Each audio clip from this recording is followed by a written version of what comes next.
So yun, what's up mga idol? Nandito tayo ngayon sa along the highway ng papunta ng Paniki mga idol. So may nadaanan tayo dito mga idol na sasakyan. Ayun o, bumaga. Nalaglag siguro to mga idol. Ayun o. Kasi dito rin yung nabidyohan natin mga idol na may na-aksidente na motor dito na sumulpot dito sa may banda ng kanan mga idol ko. Yan. So dire-diretso dito yung motor and then meron na naman mga idol oh. So yun, sana okay lang yung may-ari nitong sasakyan na to mga idol ko. At sayang naman yung sasakyan mga idol oh.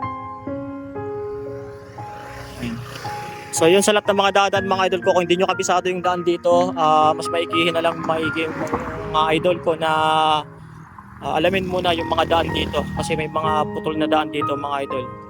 So yun lang, sana okay lang yung driver nito and then ingat po palagi, keep safe mga idol ko. You know.